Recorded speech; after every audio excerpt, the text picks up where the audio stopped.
Hello కానమోకు కథావచనం మోహనవచనం పరిజ్ఞాన హితబాండం నిత్య చదువరి శ్రోతలకు ఆహ్వానం నమస్కారం.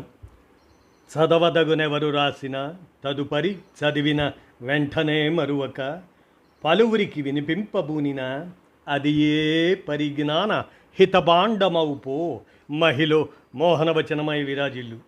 పరిజ్ఞాన హితబాండం లక్ష్యం ప్రతివారీ సమాచార హక్కు ఆస్ఫూర్తితోనే ఇప్పుడు సామాజిక అంశంగా లైంగిక వేట ప్రవర్తన మనస్తత్వం సైకాలజిస్ట్ విశ్లేషణాంశాన్ని ఇప్పుడు మన కానమోకు కథావచన శ్రోతలకు మీ కానమోకు స్వరంలో ఇప్పుడు వినిపిస్తాను, వినండి.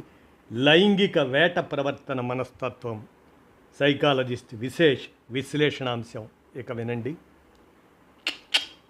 వస్తావా? రేటెంత? మనం 21వ శతాబ్దంలో ఉన్నాం. అంతరిక్షంలోకి వెళ్తున్నాం. ఆర్టిఫిషియల్ ఇంటెలిజెన్స్తో ప్రపంచాన్ని శాసిస్తున్నాం. కానీ మల్కాజ్గిరి సిపి బి సుమతి గారు నిర్వహించిన ఒక్క స్టింగ్ ఆపరేషన్ మన నాగరికత అట్టడుగున ఇంకా ఎంతటి కుళ్ళిన మనస్తత్వం దాగి ఉందో బట్టబయలు చేసింది. ఒక ఉన్నత స్థాయి పోలీస్ అధికారిని సాధారణ మహిళగా రోడ్డు మీద నిలబడితే 40 మంది మగవారు ఆమెను చుట్టుముట్టి వేధించారంటే అది కేవలం ఒక క్రైమ్ రిపోర్ట్ కాదు. అది మన సమాజం సామూహిక మానసిక వైఫల్యం. ఈ 40 మందిలో ప్రతి ఒక్కరూ ఒక వేటగాడిలా ప్రిడేటర్గా ప్రవర్తించడం వెనుక ఉన్న వికృత సైకాలజీని మనం లోతుగా తవ్వాల్సి ఉంది. ఒక సైకాలజిస్టుగా ఈ 40 మంది ప్రదర్శించిన ఆ ప్రిడేటరీ ఫీల్డ్ దానిపై విశ్లేషణ మీరు గమనించండి. Serial predatory behaviour. ఇక్కడ మనం గమనించాల్సింది ఏమంటే ఆ 40 మంది ఒకే గుంపుగా లేరు. విడివిడిగా వెళ్తున్న బ్యాచ్లు కూడా ఆమెను చూడగానే ఒకేలా స్పందించాయి. అంటే రాత్రిపూట తిరుగుతున్న యువతలో ఎంతమంది ఈ ఆబ్జెక్టిఫికేషన్, స్త్రీని వస్తువుగా చూడటం అనే మానసిక రోగంతో ఉన్నారో అర్థమవుతుంది. వీరి దృష్టిలో రాత్రిపూట ఒంటరిగా కనిపించే మహిళ ఒక మనిషి కాదు, కేవలం తమ శారీరక వాంఛలను తీర్చుకునే ఒక వ్యాపార వస్తువు. రేటెంత అని అడిగే ధైర్యం వారికి ఎక్కడి నుంచి వచ్చిందంటే అది మన పితృస్వామ్య వ్యవస్థ వారికిచ్చిన అన్కాన్షియస్ లైసెన్స్.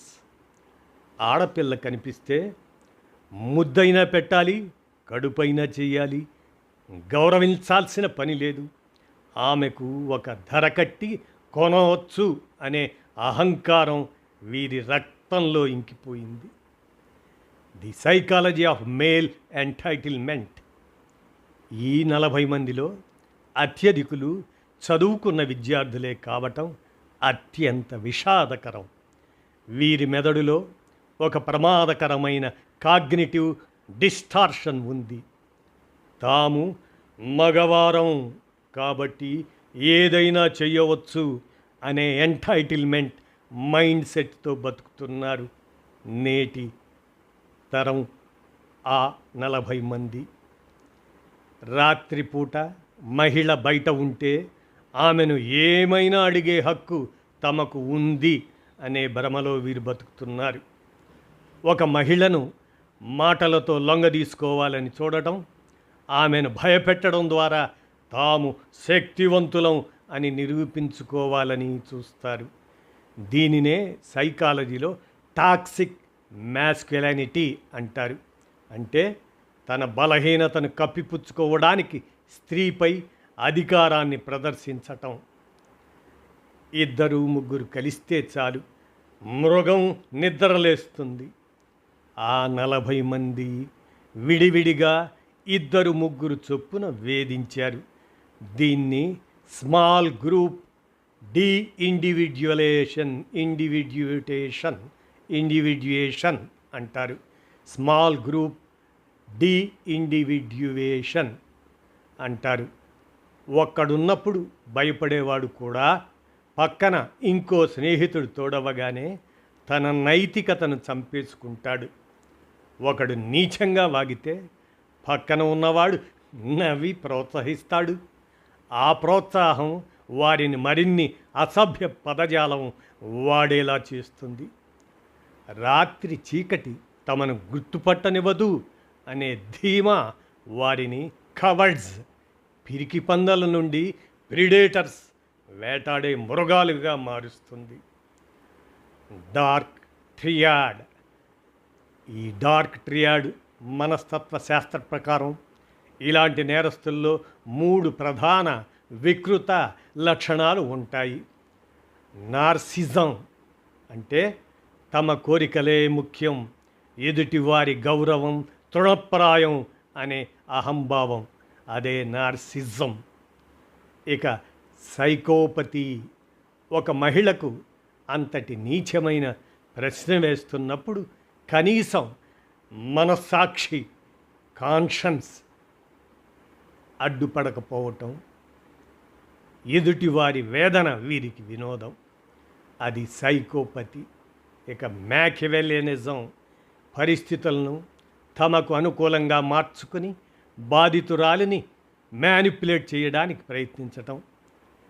సిపి సుమతి గారు ఆ 40 మందికి ఇచ్చిన ట్రీట్మెంట్ సామాన్యమైనది కాదు. దీనిని సైకాలజీలో కాగ్నిటివ్ షాక్ అంటారు.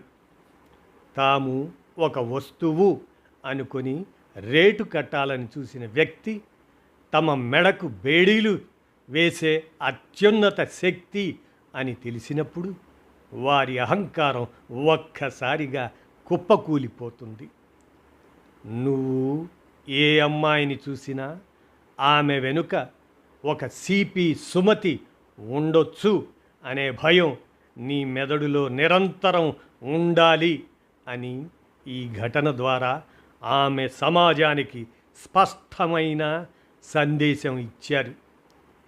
ఈ భయం మాత్రమే ఇలాంటి మృగాలను అదుపులో ఉంచుతుంది. గౌరవం లేని చోట భయమైనా ఉండాలి. ఆమె సిపి సుమతి కాబట్టి ఎవరేమీ అనడం లేదు. అదే వేరే మహిళ అయ్యుంటే అంత అర్ధరాత్రి ఆమె అక్కడ ఎందుకుంది అని అడిగే వెధవలు కూడా మన చుట్టూనే ఉన్నారు. మనం ఇంకా విక్టిమ్ బ్లేమింగ్ దశలోనే ఉంటే ఈ 40 మంది మృగాల కంటే మనం భయంకరమైన వాళ్ళం. హీరోయిన్ వెంటపడటమే హీరో లక్షణం అని నమ్మే పిచ్చితనం నుండి యువత బయటకు రావాలి. తోటి మనిషి బాధను పంచుకునే సహానుభూతి లేని సమాజం శవాల కుప్పతో సమానం. డిగ్రీలు వస్తున్నాయి కానీ క్యారెక్టర్ రావడం లేదు. ఈ 40 మంది విద్యార్థులకు ఇప్పుడు కావలసింది జైలు శిక్షతో పాటు బిహేవియరల్ థెరపీ. నైట్కు వస్తావా అని అడిగిన ఆ 40 మంది యువకులు మన సమాజపు నైతిక పతనానికి సజీవ సాక్ష్యాలు. సిపి సుమతి గారు కేవలం ఆ 40 మందిని పట్టుకోలేదు, మన కళ్ళ ముందు ఉన్న ముసుగును తొలగించారు. ఆ బస్టాండ్లో ఉన్నది కేవలం ఒక అధికారిని కాదు, ఆమె మన సమాజపు ఆత్మగౌరవం. శిక్ష పడటం వల్ల నేరస్తుడు భయపడతాడు, కానీ సరైన సంస్కారం ఉన్నప్పుడు అసలు నేరస్తుడే పుట్టడు. ఈ 40 మంది పోకిరీల ఉదంతం ప్రతి తల్లికి, ప్రతి తండ్రికి ఒక మేలుకొలుపు. మీ అబ్బాయిలను మనుషులుగా పెంచుతున్నారా లేక మృగాలుగా మారుస్తున్నారా పునరాలోచించుకోండి అంటూ సమాజానికి విసరబడినటువంటి ఆ ఆలోచన ప్రక్రియే నేడు లైంగిక వేట ప్రవర్తన మనస్తత్వం అనే అంశంగా సైకాలజిస్ట్ విశేష్ ఆయన ఫౌండర్, జీనియస్ మ్యాట్రిక్స్ హబ్ వారు అందజేసిన ఈ అంశాన్ని మన కానమోకు కథావచనం శ్రోతలకు మీ కానమోకు స్వరంలో సామాజిక అంశంగా వినిపించాను. విన్నారుగా. ధన్యవాదాలు.